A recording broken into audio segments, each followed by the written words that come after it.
E para darmos início às nossas palestras desta tarde, convido o mestre em Ciências Veterinárias, César Garbosa. Veterinárias pela Universidade Federal de Lavras, Minas Gerais, com ênfase em produção e nutrição de suínos. Doutor em Zootecnia, com ênfase em produção e nutrição de não ruminantes e MBA em Gestão de Agronegócios. E com a palestra, o papel da nutrição frente aos desafios sanitários da suinocultura, César Garbosa.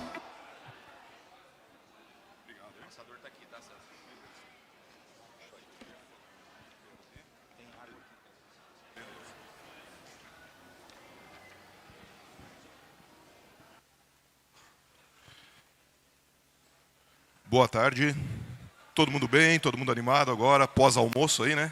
Mantê-los acordados, acho que não vai ser tão fácil, mas vamos lá. A gente vai falar então desse tema, que seria o papel da nutrição frente a desafios sanitários.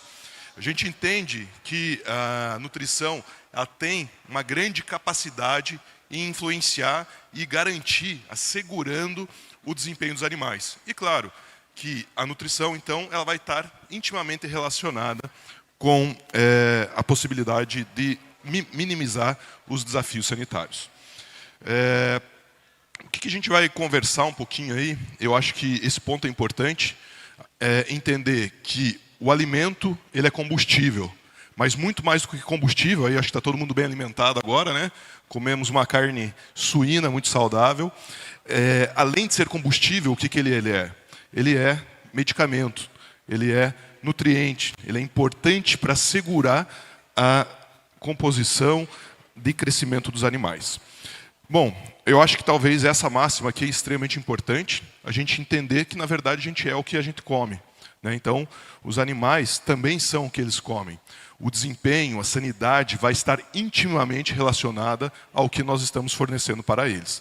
Consequentemente, a gente tem que entender a fisiologia do animal, entender a composição nutricional dos ingredientes para maximizar essa conversa, para garantir, para assegurar que nós consigamos ter o máximo desempenho dos animais. Um outro ponto importante, a gente sabe que, de uma forma geral, as exigências dos animais, quando são desenvolvidas, quando são validadas, elas geralmente são baseadas em máximo desempenho. Porém, a gente tem que entender que tem muitos nutrientes que eles têm funções extranutricionais. O que são essas funções extranutricionais? A gente vai conseguir, além de estar provendo o nutriente para os animais, a gente vai assegurar com que esses nutrientes eles tenham uma função de melhoria, por exemplo, da saúde, melhoria do desempenho. Então, a gente tem que entender realmente, não talvez mais como nutricionistas, e sim como nutrólogos. Conhecer como que existe essa relação de nutrientes, de fisiologia digestiva do animal. Outro ponto importante, né, que chovendo molhado, falar da redução de antibióticos, conceito de saúde única, a gente sabe que os antibióticos os melhoradores de desempenho vêm sendo reduzidos, a gente sabe da minimização do uso de choques medicamentosos, a gente tem que entender essa correlação com a saúde única, como que ela vai estar relacionada com a saúde dos animais, mas sim, né, lá no final da cadeia, com a nossa saúde. E isso é importante, né? Então, a gente tem que entender que os animais eles têm que ter uma robustez maior. As empresas de genética trabalham nessa robustez, né, garantindo um status imune superior, mas nós, como nutricionistas, nós lá na frente, no fornecimento dos ingredientes, conseguimos maximizar esse status imune, né? Será que existem, por exemplo, tecnologias capazes de minimizar ou maximizar o desempenho do animal frente a um possível desafio sanitário? Vocês vão ver, né? A gente vai chegar lá e vocês vão me dizer o que vocês acham. Outro ponto aqui, eu só trouxe um artigo mostrando que, por exemplo, o desafio sanitário aí causado nos animais, de acordo com condições sanitárias baixas, né? Então, instalações sujas, podem levar a uma redução aí de 55 gramas no ganho de peso diário dos animais, durante toda a fase de crescimento e terminação. Novamente, mostrando o impacto muito grande que esse desafio pode ter. Pô, mas então, eu pensando nutricionalmente, será que eu consigo solucionar parte desse problema? O que vocês acham? Vão participar, senão vocês vão dormir, né? Bom, vocês estão parecendo meus alunos, né? Não falam nada. E aí, turma? Nada? Vocês acham que a gente consegue solucionar parte do problema através da nutrição? Sim, obrigado. Depois você paga uma cerveja, feito? Aí, ó, agora vão ter mais respostas nisso daí. Bom, então, todo mundo sabe, né? Quando o sistema imune está ativado, a gente vai ter redução no consumo de ração. Isso se dá aí pela questão do perfil, né? Então, os patógenos vão estar produzindo citocinas, essas citocinas vão ter ativação do sistema nervoso central, produção de insulina, leptina, e tudo isso vai minimizar o consumo de ração. O que vocês acham? Que o animal desafiado, a exigência nutricional dele é diferente do que o animal que está em desempenho normal? Ó, tá valendo cerveja, pessoal. Pô, ninguém me ajuda, hein? Sim, né? O desafio sanitário, ele leva a uma piora, uma mudança dessa exigência nutricional. A gente vai entender como. Primeiro, porque diminuição de consumo. Segundo, qual que é o objetivo do animal? Antes era produzir músculo. E agora, qual que é o objetivo dele? Se proteger. Então, a exigência nutricional é distinta. Vamos lá. Aqui, mais uma foto mostrando dessa questão da exigência nutricional, né, dessa diferença. Onde a gente tem aí ativação das citocinas, interleucina 1, interleucina 6, fator necrose tumoral alfa. Então, além de eu ter uma redução no consumo, uma alteração do metabolismo, eu vou ter proteólise, eu vou ter quebra do músculo. Por quê? Porque eu não tenho aminoácido suficiente para suprir a exigência nutricional do animal naquele momento. Então, além dele não ganhar, ele vai estar perdendo. Isso daí é um ponto importante. E vocês acham, vocês viram que eu gosto de perguntar, né? Vocês acham que o tipo do desafio influencia o desempenho? Obrigado aí, ó. Ainda bem que tem alguém participativo aqui comigo hoje. Sim, né? Então o tipo do desafio vai influenciar o desempenho, com certeza. Esse trabalho aqui, ele mostra aqui a redução do GPD de acordo com diferentes desafios. Desafio entérico, ambiental, por lipopolissacarídeo, respiratórios ou condições sanitárias, variando aí de 45% a 1% na perda do ganho de peso diário.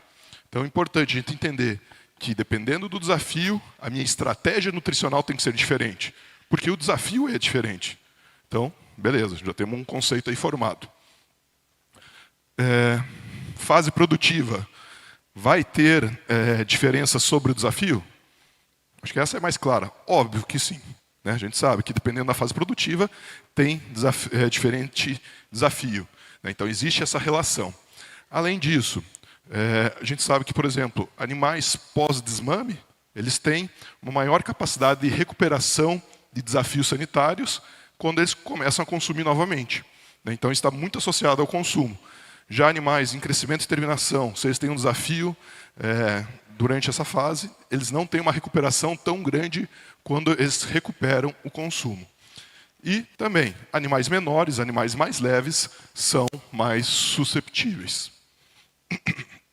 Esse outro gráfico aqui é bastante interessante. O que ele mostra? Comparação do desafio sanitário entre diferentes condições sexuais. Machos, ali o M, ou fêmeas, o F. Vocês acham que existe diferença entre machos e fêmeas? Obrigado, existe. Beleza. O que é a parte cinza do gráfico? É a exigência de mantença. Né? Então, existe uma mudança na exigência de mantença, só para o animal se manter vivo. Diferença entre machos e fêmeas. O que a gente começa a entender disso daqui? Que, possivelmente, a fêmea ela tem uma maior produção de imunoglobulinas, anticorpos, ela acaba se defendendo mais, porque a exigência de mantença dela é maior, sobe mais do que a exigência de mantença do macho, né? Ele vai perder mais desempenho para associado a isso. E a porção preta seria a perda de desempenho associada à eficiência alimentar, né? Então o animal se torna menos eficiente. Aqui, né, então, é uma repetição dessa informação, mostrando que fêmeas, na fase de creche ou na fase de terminação, as fêmeas têm maior chance de ter diarreia, têm um sistema nervoso intestinal mais exacerbado, uma maior permeabilidade e uma maior quantidade de células pró-inflamatórias. Ou seja, as fêmeas, elas respondem mais a um desafio intestinal. Essa maior resposta delas favorece com que elas tenham uma menor chance de mortalidade, né? Então, isso é um ponto importante. Apesar delas terem um gasto metabólico maior, uma resposta maior a isso, isso previne que a mortalidade delas seja menor.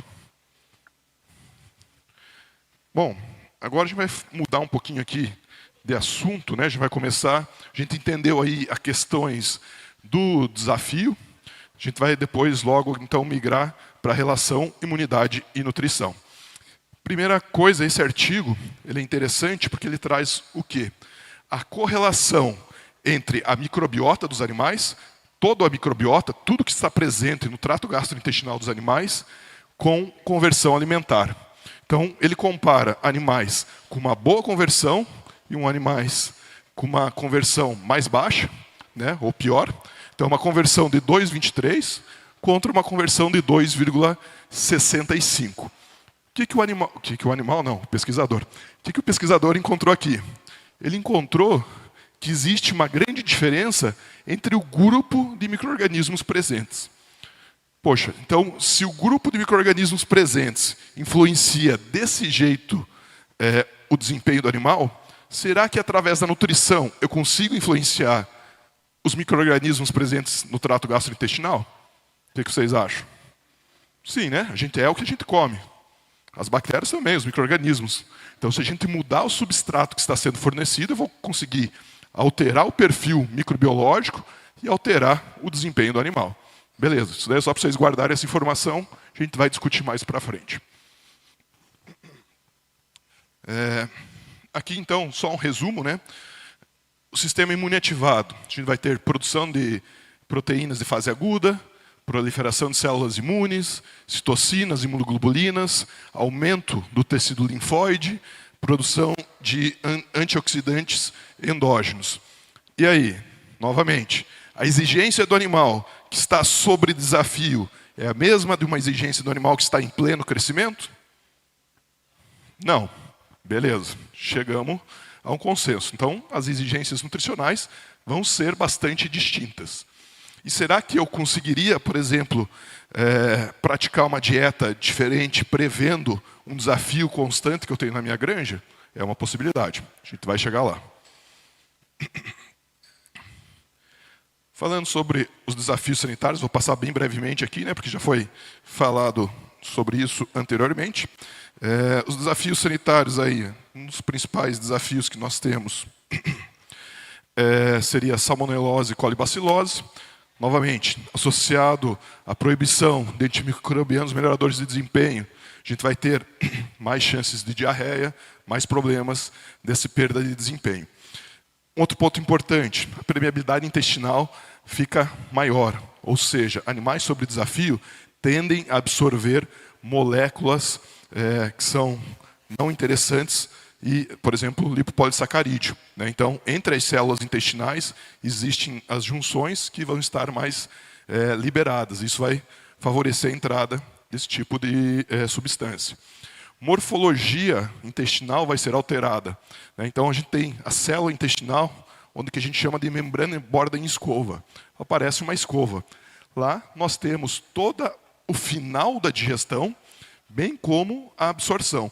Se essa membrana está lesionada, a gente vai diminuir digestão e absorção dos nutrientes. Então, novamente, a exigência nutricional vai ser alterada. outro tipo de problema, né? Doenças respiratórias. Tem prevalência aí, né, descrito na literatura, de pneumonia entre 20% e 80%, pleurites de 4% a 60%. Claro que a gente sabe, vai ter prejuízo do desempenho dos animais, né? Então ganho de peso, eficiência alimentar, bem-estar dos animais vai ser prejudicado. No entanto, de uma forma geral, a resposta imune de afecções respiratórias é um pouco mais contida. Então, a gente, às vezes, não tem um efeito tão grande.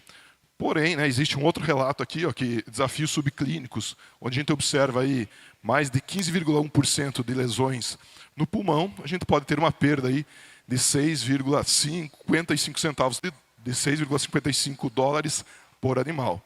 Novamente, é um impacto muito grande, né? Os desafios eles levam a prejuízo de uma forma geral. Beleza. Agora vamos para o que interessa realmente. Falar aí das estratégias nutricionais possíveis para a gente minimizar essas questões de desafio sanitário. Altos níveis de proteína. Quem já ouviu falar, beleza, quando tem uma dieta com muita proteína, isso leva à diarreia. Quem já ouviu falar isso? Só eu, tá, beleza. Obrigado, Gustavo. Gustavo está bem. Por que esse maior nível de proteína da dieta pode levar à diarreia? Primeira coisa, vai sobrar substrato para os micro-organismos, né? Então, essa proteína vai ser fermentada por micro-organismos. Além disso, a proteína ela tem um alto poder tamponante. O animal vai ter uma dificuldade de baixar o pH do trato gastrointestinal. Então, ainda, né, fermentação microbiana dessa fração indigerível da proteína, maior produção de ácidos graxos de cadeia ramificada, maior produção de amônia, aminos biogênicas. Consequentemente, o animal vai perder desempenho. Ele vai ter um desafio intestinal, levando à diarreia. Então, beleza. Menores níveis de proteína são interessantes, né, pensando que a gente pode diminuir o nível de proteína.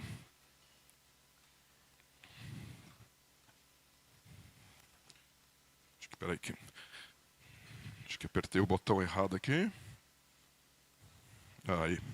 Diminuindo o nível de proteína e aumentando a concentração de aminoácidos industriais da dieta. É uma possibilidade. Então, aqui alguns estudos nesse sentido. Né? Então, redução do nível de proteína, ela vai otimizar a microbiota, bem como a barreira de mucosa. Então, aqui são estudos aí conduzidos avaliando de 12%, 15% e 18% de proteína bruta, que a gente observa, né? Então, dietas aí com 15% de proteína bruta, eles tiveram uma maior diversidade dos micro-organismos, isso é bastante interessante, bem como também, né, maiores níveis, nesse caso aqui, eles apresentaram um maior nível de altura de velocidade, mostrando aí uma melhor prevenção desse problema sanitário. Então, a redução de 3% da proteína bruta pode otimizar a microbiota ileal. Né? Então, menor quantidade de streptococcus, aumento de lactobacillus e bifidobactéria. Já a redução de 6% na proteína na dieta, né, afetou a estrutura da comunidade, levando a um pior desempenho. Então, a gente tem que entender que a gente pode reduzir, mas a gente tem que reduzir de uma forma contida. Um outro trabalho também, então, avaliando 10%, 13% e 16% de proteína bruta, comparando a microbiota, mostrando que essas substâncias, né, diminuíram a concentração. Então, é importante, né, por exemplo, diminuição de cadaverina, putrescina, histamina, diminuindo o desafio intestinal do animal. Ainda, né, então, o que a gente observa? Dietas com nível intermediário de proteína, à altura da velocidade. Né? Então, uma maior altura de velocidade, uma maior capacidade de digestão e aproveitamento dos nutrientes. Né? Então, maior altura de velocidade, diminuição da profundidade de cripta, e bem como também uma maior, né? Então essa 13% de proteína bruta, por exemplo, nesse estudo, demonstrou aí uma maior capacidade de diminuição da permeabilidade intestinal. Né? Então, expressão aí de células, né, de proteínas, de cludina e claudina, que estão juntando as células do enterócito. Outra tecnologia, né? Fibra dietética. Né? Então, fibra, acho que O pessoal tinha muito medo de utilização de fibra. Hoje em dia está retomando, ganhando importância novamente a utilização de fibra nas dietas dos animais. Um ponto importante que a gente tem que entender na utilização de fibra é entender não nível de fibra bruta, mas sim a sua capacidade de fermentabilidade. Então, a gente tem que entender quais que são os ácidos graxos que a gente espera a partir da utilização de uma determinada fibra. Então, por exemplo, ácidos graxos de cadeia curta, principalmente propionato, acetato e butirato. São ácidos graxos interessantes que vão assegurar uma melhor saúde intestinal dos animais. Um ponto importante também é com relação à fase, qual fase que nós podemos utilizar. Imediatamente após o desmame é complicado ainda, porque os animais não estão totalmente prontos para aproveitar essa fibra. Porém, aí já 2 semanas após o desmame, os animais vão estar mais preparados e assim a gente pode começar a utilização. E também a gente sabe da utilização, por exemplo, para matrizes suínas, da extrema importância dessa utilização, pensando aí até no desempenho dos leitões subsequentemente. Esse trabalho utilizou diferentes fontes de fibra, então uma fonte de fibra de milho, de farelo de trigo e de casca de soja, mostrando o aumento da produção de butirato. Então, novamente, o butirato é interessante, por quê? Porque ele é uma fonte de energia para as células do intestino grosso, então ele vai promover nutrientes para o intestino grosso. Além disso, ele melhora a microbiota intestinal, diminui o pH intestinal, que faz controle de bactérias geralmente patogênicas, melhora a eficiência alimentar e traz benefícios porque o butirato tem uma alta capacidade de controle da imunidade. Um outro projeto também, mostrando a utilização de fibra, a gente tem maior expressão de concentração de lactobacilos, bifidobactério, diminuição das enterobacteráceas e também uma maior concentração de faquelobactério. O que é interessante porque ele aumenta a produção de ácido graxo de cadeia curta, maximizando o desempenho do animal, bem como aumento da bile, diminuição do pH, então fazendo um controle melhor ali no trato gastrointestinal dos animais. E complexidade da dieta. Vocês acham que complexidade da dieta tem benefícios?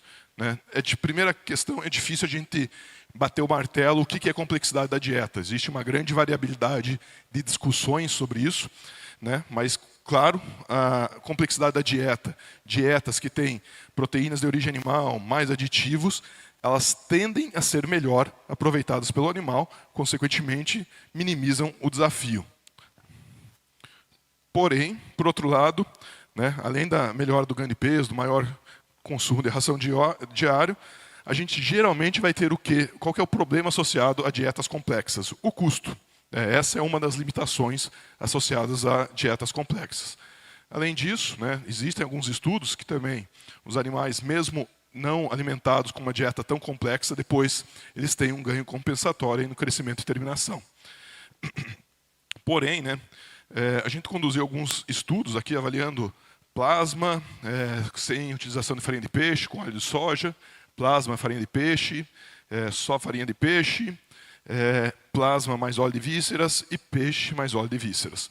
O que nós observamos? Que, de uma forma geral, os tratamentos com plasma se mostraram muito superiores, então, comparando ali o plasma, ele foi 8,9% superior no peso na saída de creche. Também, conversão alimentar, muito melhor. Porém, o custo dos animais com a ração dos animais que foram suplementados com a dieta sem plasma foi 23% inferior. Então, beleza, então não vou usar plasma? Não, não é isso. Por quê?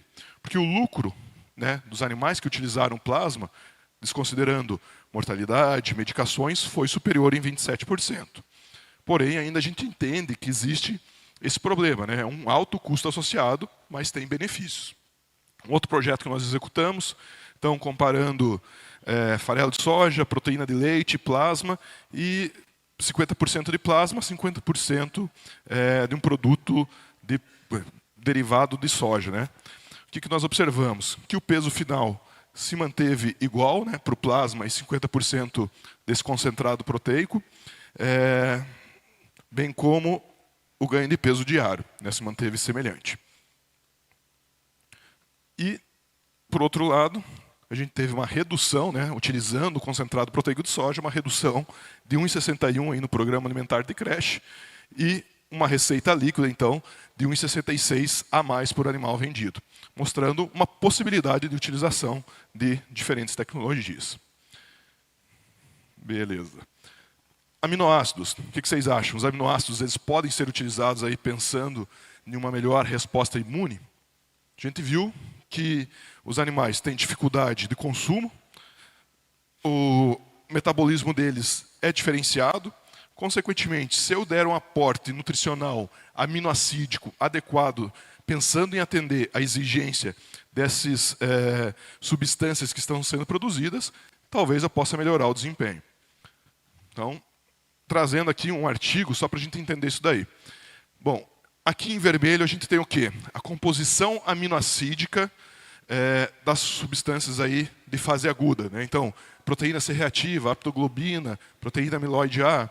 E lá em verde, a composição aminoácidica do músculo esquelético. Dá para observar que é diferente. Se a composição das moléculas que estão sendo produzidas são diferentes da composição do músculo, a exigência do animal vai ser completamente diferente. A exigência do animal é de acordo com o que ele está produzindo. Maravilha. Então, aqui a gente alguns projetos, né? Então, avaliando, por exemplo, suplementação de triptofano. Um grupo controle, 0,2, 0,4% de triptofano. Melhorando a composição da microbiota, né? Então, trazendo aí aumento de micro-organismos produtores de ácidos graxos voláteis. Consequentemente, aumento de propionato, valerato, isvalerato. Então, essa melhora, né, aí na composição da microbiota.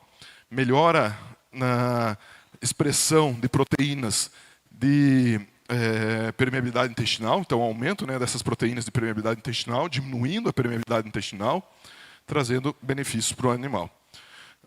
Também como redução dos níveis de moléculas pró-inflamatórias, diminuição do perfil pró-inflamatório, trazendo benefícios associados para o animal. Esse é um outro trabalho bastante interessante, onde a gente, na verdade, foi a equipe do professor Luciano, da Unesp de Jaboticabal, junto com o INRA da França, onde eles testaram um blend de aminoácidos funcionais.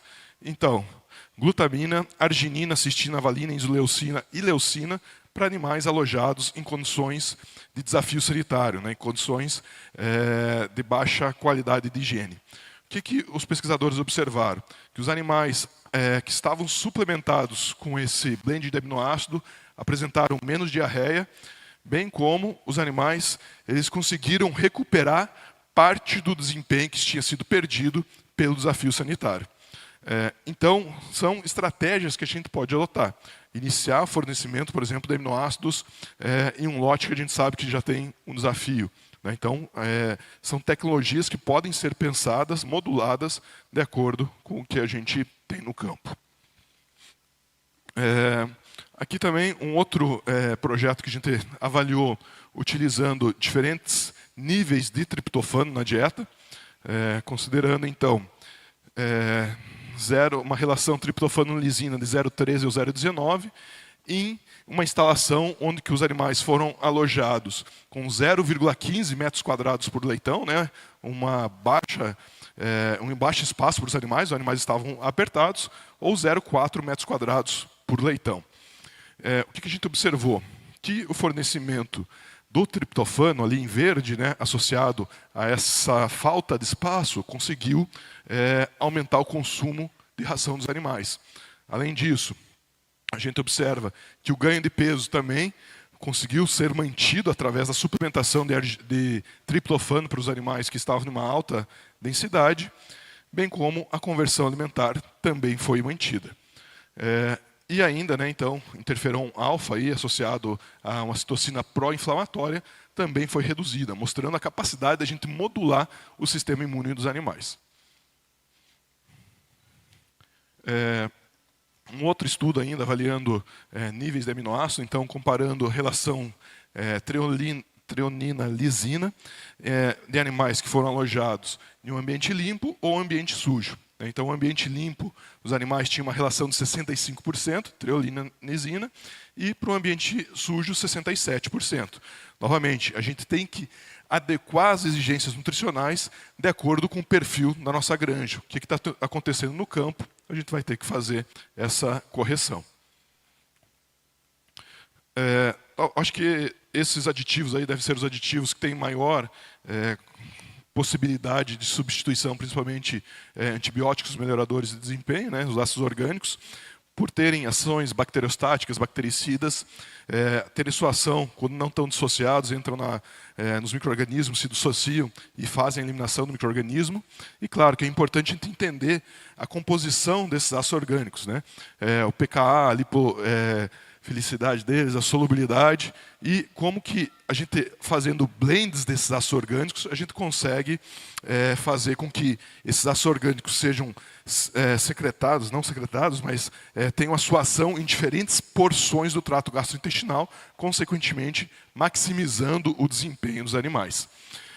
E claro, os efeitos aí que a gente conhece, dão redução de diarreia, diminuição das citocinas pró-inflamatórias, melhoria do status redox, melhoria da digestibilidade. A gente tem vários efeitos associados nesse sentido. Então, aqui, alguns estudos também. Então, utilização de ácido benzoico em animais foram desafiados por Escherichia coli, demonstrando aí que os animais, na saída da creche, existia uma diferença de 1,83 kg, esses animais receberam o ácido orgânico, e já lá na terminação, eles apresentavam uma diferença de 7,12 quilos, realmente mostrando a possibilidade de desempenho desses animais. Ainda, diminuição da incidência de diarreia, né, nesses animais que foram inoculados, maximizando, garantindo, assegurando a saúde dos animais, bem como também aumento da concentração de ácido butírico. Novamente, a gente já falou sobre a importância do ácido butírico. Então, a utilização desses ácidos orgânicos, eles podem promover a saúde intestinal do animal. Esse é outro trabalho também que a gente executou recentemente, então, fornecimento de tributirina para matrizes suínas, gestantes, lactantes e leitões em fase de creche. A gente observou que o fornecimento do aditivo promoveu uma maior digestibilidade da matéria seca, uma maior digestibilidade da proteína bruta. Ou seja, os nutrientes foram mais bem aproveitados pela matriz, diminuindo a disponibilidade de nutrientes para os micro-organismos e, assim, maximizando o desempenho dos animais. Outras moléculas que são bastante interessantes seriam os fitogênicos, né? A gente tem diferentes classes, os terpenos, como carvacol, timol, fenólicos, como enginol, resveratrol, quercetina e taninos, compostos contendo nitrogênio, e também eles vão ter efeitos imunomoduladores, antioxidantes, anti-inflamatórios, antifúngicos, antivirais e antibacterianos, maximizando novamente o desempenho dos animais. Então, que o ácido benzoico associado a óleos essenciais, a gente tem uma melhoria, né, do desempenho dos animais, uma maximização do peso final deles, na saída de creche, né, uma melhoria em 2,6 quilos, diminuição da diarreia também, então ácido benzoico associado a probióticos, né, então maximização do desempenho,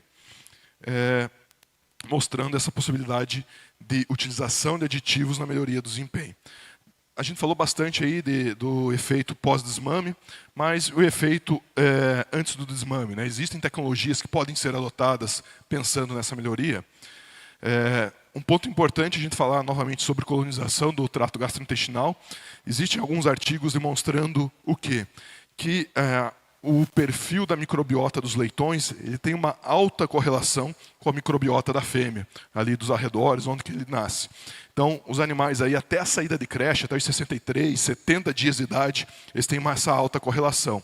Consequentemente, se nós conseguirmos modular a microbiota da fêmea, nós vamos conseguir modular a microbiota dos leitões, né? Então, manipulando a microbiota da fêmea aí, através do uso de ácidos orgânicos, probióticos, prebióticos, nucleotídeos, fibra, a gente vai conseguir modular a microbiota do leitão e assegurar o desempenho dos animais. Mesma coisa, aumentar a produção de colostro, de leite, né? A gente consegue assegurar um menor desafio sanitário dos animais. Aqui, novamente, aquele mesmo trabalho que eu tinha mencionado anteriormente, que nós utilizamos tributirina para matrizes suínas, gestantes e lactantes, mostrando que nós conseguimos alterar o perfil da microbiota dos leitões, né? Então, a gente observou uma maior relação Firmicutes-Bacteroidetes, o que é interessante que essa relação está associada a melhor desempenho para suínos. Uma outra estratégia, né, aqui, um outro projeto que nós executamos, fornecimento de uma dose extra de energia para as fêmeas no momento do parto, mostrando que os animais que foram derivados dessas fêmeas que tinham uma suplementação energética no pré-parto, eles apresentaram maior consumo de colostro, bem como uma menor duração do parto. Esse projeto a gente tinha executado com fornecimento do maior aporte de açúcar na dieta.